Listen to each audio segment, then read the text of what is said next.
A'udzu billahi minasy syaithanir rajim. Bismillahirrahmanirrahim. Subhanalladzi asra bi 'abdihi lailan minal masjidil haram ilal masjidil aqsa allazi barakna haulahu linuriyahu min ayatina innahu huwas samiul basir. Al-ayah. Wa qala nabiyyu sallallahu alaihi wasallam as-salatu imaduddin faman aqamaha faqad aqamadin wa man tarakaha faqad hadamadin au kama qala sadaqallah wa sadaqa rasul. Yang ulun hormati para alim ulama, para guru-guru agama, para ustadz ustazah, asatid asatidah, yang ulun hormati pejabat pemerintahan baik sipil, ABRI, TNI, Polri, wabil khusus Bapak Camat kita, Bapak Lurah atau yang mewakili, Bapak RW, Bapak RT, yang ulun hormati sesepuh, bini sepuh, aji sepuh, yang ulun banggakan, ulun cintai kaum muslimin dan muslimat yang berbahagia. Pertama dan utama, pantas kiranya kita bersyukur kepada Allah Ta'ala, yang mana Allah Ta'ala masih memberi nikmat yang paling besar, yaitu nikmat Islam dan iman kesehatan, sehingga kita bisa berhadir berkumpul dalam satu majelis syiar agama, yaitu peringatan Isra wal Mi'raj.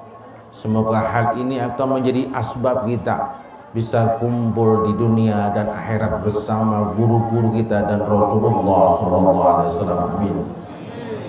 Kedua kalinya salawatuhunya Allah wa salamuhunya Allah, semoga selalu dan selalu terlimpahkan, tercurahkan, terkhususkan kepada manusia pilihan Allah yang telah dengan susah payah mengorbankan jiwa, raga, keluarga, nyawa untuk mengemban risalah Islamiyah, sehingga risalah itu sampai kepada kita dan kita mengetahui hak dan batil sebab beliau, yaitu baginda besar junjungan kita Nabi Muhammad sallallahu alaihi wasallam wa ala alihi wa ashabihi wa tabi'in wa tabi'in wa ila jamil umati ila yaumiddin. Yang ketiga kalinya syukran katsir saya ucapkan kepada panitia dan masyarakat yang mana memberikan waktu ulun untuk menyampaikan tausiah seputar Isra wal Mi'raj. Semoga yang disampaikan nanti bermanfaat kepada ulun pribadi khususnya dan pian seberataan. Amin Allahumma amin. Ibu bapak yang saya hormati, baginda pernah bersabda di depan para sahabat. Ujar sidin qala nabiyyu sallallahu alaihi wasallam, kullu ummati yadkhuluna ilal jannah illa man aba wa ma ya'ba ya rasul faqala man ata'ani dakhalal jannah wa man asani faqad aba. Baginda suatu hari berkumpul dengan sahabat semacam ini. Kemudian beliau bersabda, kullu ummati yadkhuluna ilal jannah. Setiap umatku yang bujur-bujur umat Islam, kata-katanya itu bujur-bujur umat Islam, maka dia akan masuk surga. Jadi umat Islam yang bujur-bujur pasti masuk surga. Umat Islam yang sungguh-sungguh umat Islam pasti masuk surga. Ilaman aba, kecuali umat Islam yang tidak mau masuk surga, kecuali umatnya Nabi yang tidak mau masuk surga. Maka sahabat itu heran. Faqolu, maka sahabat bertanya sama Nabi, waman ya'ba ya Rasul, siapa emangnya orang yang tidak mau masuk surga ya Rasul? Maka faqala, Nabi menjawab, man ato'ani dakhalal jannah, barang siapa yang taat, mengikuti aturan-aturan sunnah, perintahku, laranganku. Kalau aku meninggal, para ulama gantinya. Siapa yang mendekat dengan ulama, ma'asi pandir ulama, maka itu orang yang mau masuk surga. Tapi sebaliknya, orang yang jauh dengan ulama, jauh akan mendekati ulama, nuntut ilmu dengan ulama, maka itulah yang sungguh-sungguh orang yang tidak mau masuk surga. Alhamdulillah, pian-pian termasuk orang yang mendatangi para ulama. Semoga kita seberatan alamat min ahlil jannah. Amin. Amin. Ibu bapak yang saya hormati, untuk menjadi orang Islam itu ada ciri-cirinya. Dan orang Islam yang bujur-bujur pasti masuk surga. Maka besok umat Nabi akan pecah menjadi 3. Orang Islam yang bujur-bujur, orang Islam akan pecah menjadi 3 bagian. Yang pertama, 1/3 umat Nabi masuk surga bi ghairi hisab.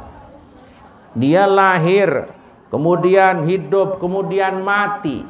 Ketika dia mati, bangun dari kubur, langsung masuk surga. Di depan surga, masuk surga. Itu 1/3 umat Nabi yang bujur-bujur orang Islam. Yang 1/3 umat Nabi melewati proses, disetel, diputar videonya lagi, dilihat catatan amalnya, kemudian meniti siratul mustaqim, ditimbang oleh Allah Ta'ala dengan hisab timbangan milik Allah Ta'ala yang tidak ada keraguan, adil seadil-adilnya. Amal sedikit biji zarah pun akan diterima. Yang baik mendapat kebaikan, yang jelek mendapat kejelekan. Tidak ada namanya sogok tapal, tidak ada. Ketika melewati proses yang panjang bertahun-tahun, maka setelah ditimbang amal kebagusannya lebih banyak, maka dia masuk surga. Tapi melewati proses yang panjang, uyuh berdahulu. 1/3. Yang 1/3 ini umat Nabi yang setelah proses perhitungan amal ternyata inyak macal, nakal, tambeng.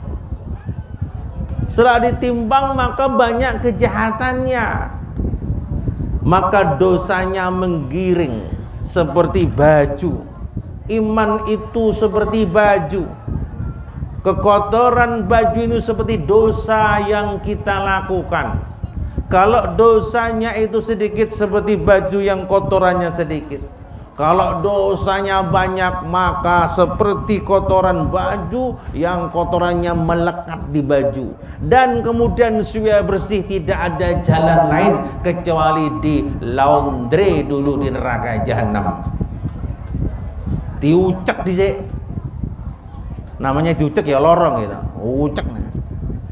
Maka umat-umat Nabi, umat-umat Islam yang bujur-bujur, ketika banyak kesalahannya, maka dimasukkan ke neraka jahanam, menggiring dosanya. Kalau dosanya sedikit, maka dia setumat di laundry, lempar ke surga. Mun dosanya banyak, telawas saya di laundry di neraka, limbah itu dilemparkan ke surga. Tapi intinya semua umat Nabi itu masuk surga. Bapak Ibu yang saya hormati, kita semua ini asalnya penduduk surga. Kita ini makhluk alien semua ini. Kita itu pendatang.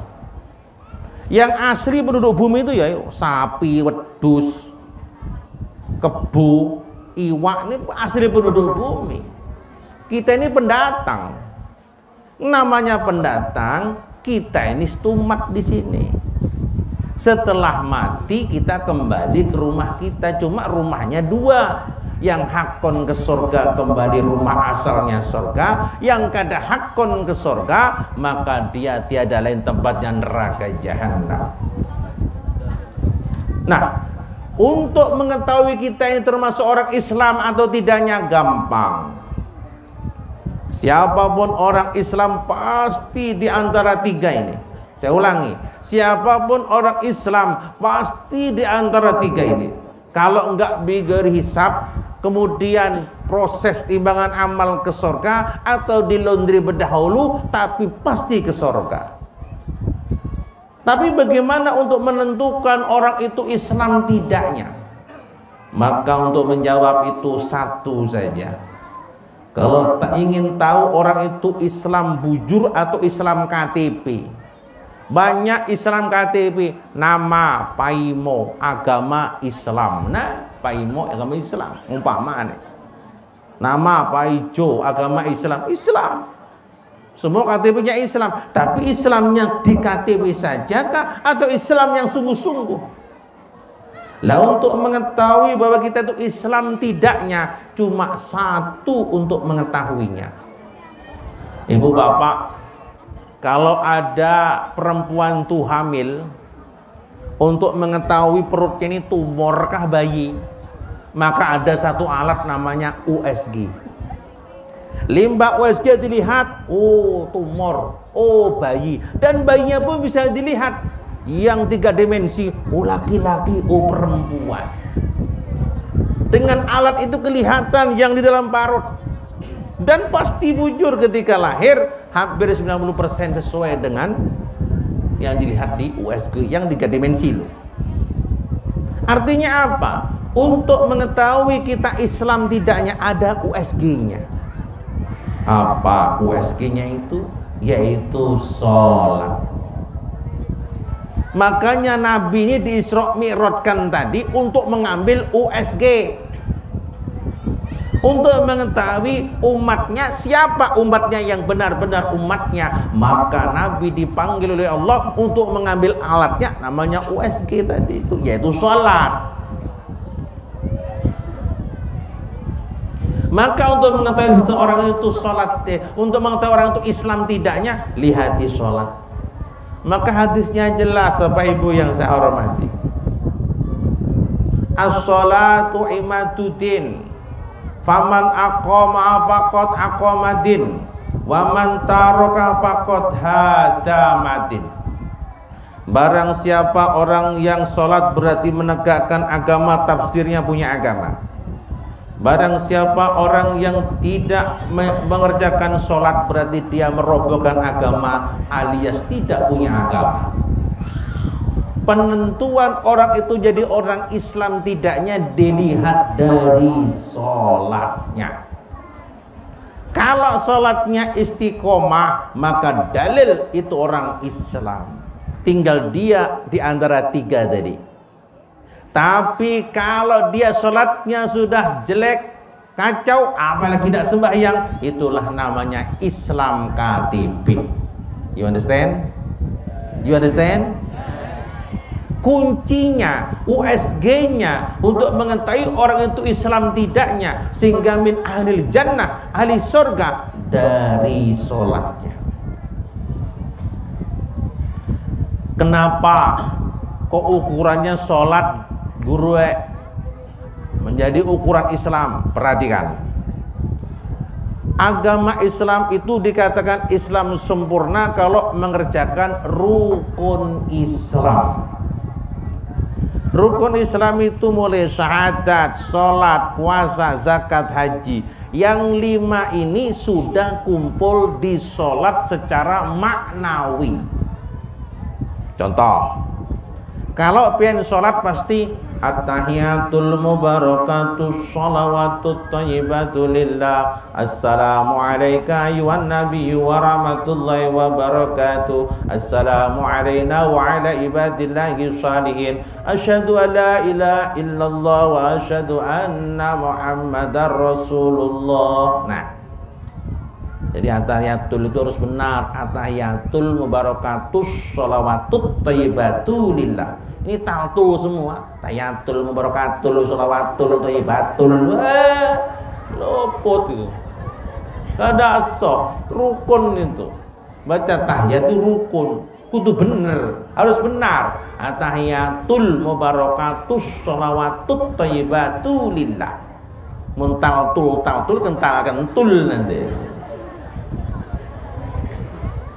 Yang pertama orang yang Islam, rukun Islam yang pertama syahadat. Orang yang sembahyang pasti syahadat. Minimal sholat subuh sekali. Bisa 2 kali duhur, asar, maghrib, isya. Ibu bapak, yang kedua rukun Islam itu sholat itu sendiri. Yang ketiga puasa. Maka orang yang sembahyang itu yang membatalkan sholat makan minum dengan sengaja. Kalau pian sembahyang Allahu Akbar, biar di depan pian ada soto, sate, rawon, cendol, rujak, pecel. Panjenengan dewean sendirian, nggak ada orang yang melihat, nggak boleh dulit pedes lagi, nggak oleh batal panjenengan. Atau anak lek sembahyang tarawih kan suwe sangu permen arek-arek limba tarawih mangan permen ditakon le nya bang nganggo permen le anu Pak suwe imame dadi timbang lamun mangan permen. Batal. Jadi orang sembahyang itu dilihat orang nggak dilihat orang. Kalau makan dengan sengaja maka batal. Maka wong sembahyang ku ya poso. Mulai takbir sampai salam poso. Lek nggak poso ya batal sembahyang. Nah, poso. Kemudian zakat, ibu bapak.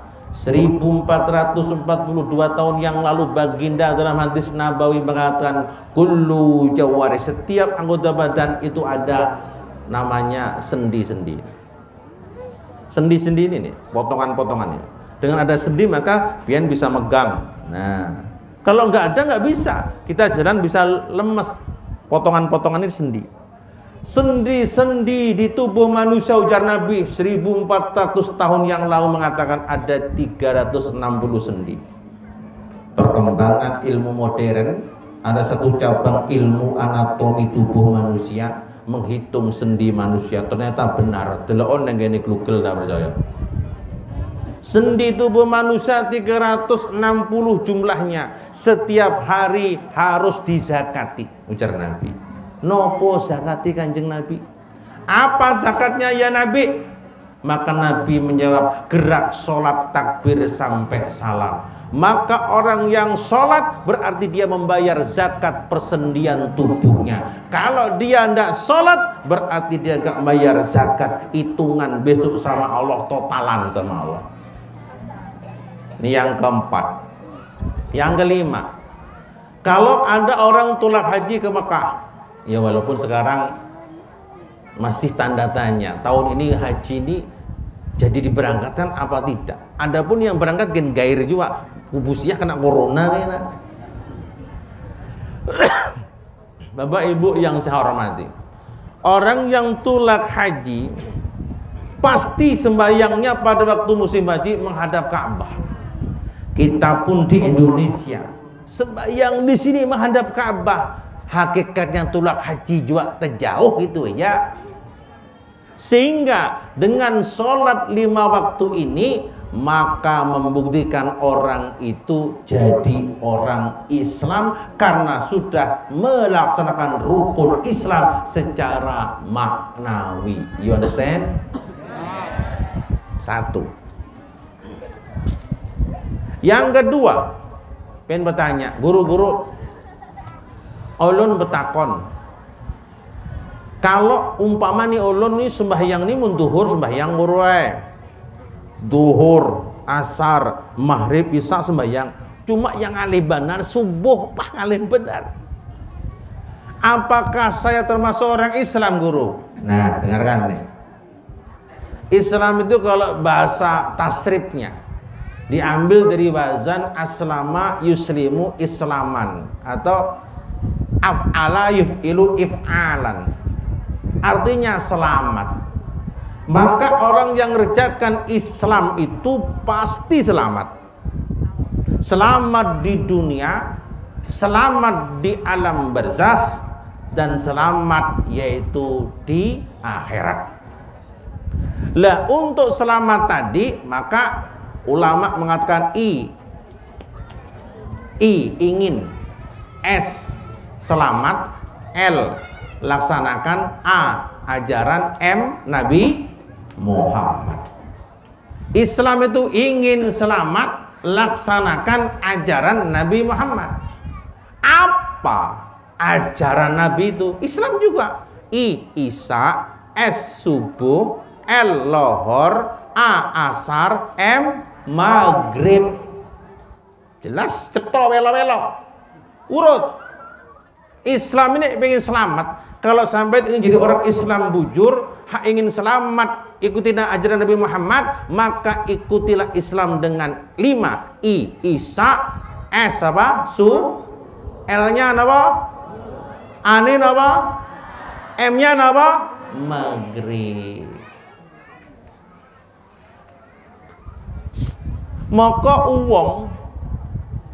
Maka orang yang satu saja tidak sholat bukan orang Islam.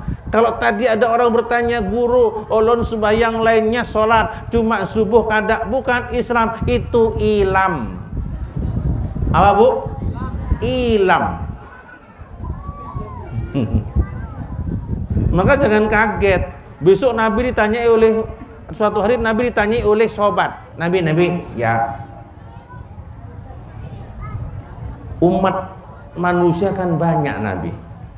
Mulai zaman Nabi Adam, Nabi Idris, Nabi Nuh, Nabi Shu'aib, Nabi Yusuf, Nabi Musa, Ibrahim, Isa, banyak. Ya. Lah untuk mengetahui umat pian gimana caranya Nabi? Oh gampang aja Nabi. Kamu tahulah kuda, tahu benar Nabi? Kalau ada kuda hitam di padang yang luas bermiliar-miliar, kemudian ada kuda putih, kelihatan benar Nabi. Lah itulah kuda putih, itu umatku. Kenapa putih? Orang yang sembahyang 5 waktu, bekas wudunya, sujudnya bersinar bagaikan kuda yang putih. Maka banyak besok ada orang yang komplain kepada Nabi. Ketika Nabi berdiri, hai umatku, bawa bendera, yang merasa umatku semua datang, maka seperti kuda putih tadi datang semua ke Nabi. Setelah itu masuk surga. Ada orang yang datang komplain banyak, Nabi, bubuan ini sini juga ada juga, bubuan apa? Daerah Wanaraya ada juga komplain, Nabi, ulun umat pian, kenapa pian tidak mengajak ulun ke surga? Jujur kah? Sembahyang ikam, sembahyang Nabi. Sini kamu. Kan bekas sujud kelihatan, dipulis sama Nabi. Baru kelihatan ilam. Nah, ikam ada subuhan lah. Nabi tuh bapak nyakit tulun subuhan nggak pernah Nabi. Maaf baik, kamu kan umatku, ikam ilam. Paham lah sekarang? Karena paham ben terlalu tuh ngarannya. Apalagi mun sembahyangnya cuma maghrib. M saja itu berdarah ngarannya dah. Mun maghrib turun di masjid. Maghrib turun maghrib. Isya luput, subuh makinnya luput, duhur di sawah, asar masih di sawah, maghrib bulik guring. Nah, tapi sempatnya sembahyang maghrib tak. Maghrib saja ini bisanya. Lain bukan orang Islam itu orang M tak. Maghrib M aja. Maka ini jawabnya, kalau ingin jadi orang Islam maka kerjakanlah sholat 5 waktu itu.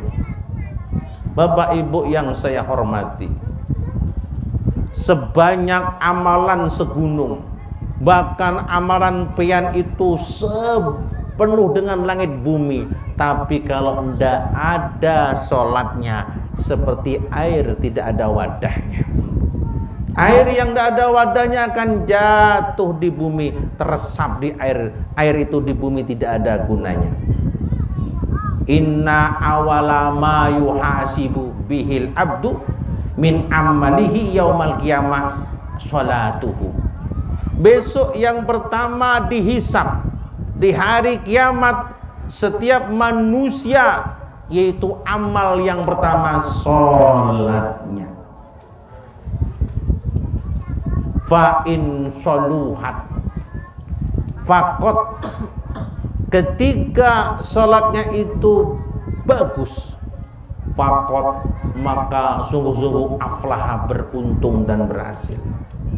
Fa in fasadat, maka ketika sholatnya itu jelek, fakot khoba wa khosira, sungguh-sungguh dia menyesal dan tidak ada gunanya. Bapak Ibu yang saya hormati, kuncinya sholat. Kalau sholatnya baik, maka semua amal pen diterima. Tapi kalau sholatnya itu jelek, semua amalnya muspro, tanpa guna. Semua amalnya hilang, tiada gunanya. Maka saya berpesan kepada diri saya pribadi dan pian seberataan, kalau ingin jadi orang Islam, maka sholatlah mulai sekarang, jangan ditinggalkan. Yang kedua, kalau pian ingin diakui umat Nabi, maka kerjakan, dekatilah para alim ulama untuk mendidik kita sholat, sehingga kita diakui benar-benar menjadi orang Islam. Semua amal kebagusan kita akan diterima sebab sholat itu. Tanpa sholat tidak akan diterima. Kasihan besok pian, baca Qur'annya hilang, dikirnya hilang, baca manakibnya hilang, baca maulidnya hilang, sodakohnya hilang, muspro tanpa guna, kena gawa angin raonok gunane. Maka kuncinya sholat. Bapak Ibu yang saya hormati, untuk memberi motivasi sampean agar sholat sungguh-sungguh, yang mana sholat itu menjadi intisari orang itu Islam tidaknya, dan sholat itu menjadi intisari semua amal ibadah diterima tidaknya, maka dengarkan kisah ini. Kisah ini ada di kitab Tarikus Sholah, bab Tarikus Sholah. Ada di kisahnya ini di zaman Sayyidina Abu Bakar Siddiq, ketika baginda Nabi setelah wafat, maka tampuk pemerintahan dipimpin oleh khalifah yang pertama. Dengan demokrasi memilihlah Sayyidina Abu Bakar Siddiq. Ketika pemerintahan Abu Bakar Siddiq ini terjadi peristiwa ini, tertulis ada hitam putihnya di kitab bab Tarikus Sholah. Mata fi zamanin Abi Bakrin Siddiq rojulun, mata telah meninggal fi zamanin, di dalam zaman masa Abi Bakrin Siddiq, khalifah yang pertama Abu Bakar Siddiq, rojulun, seorang laki-laki.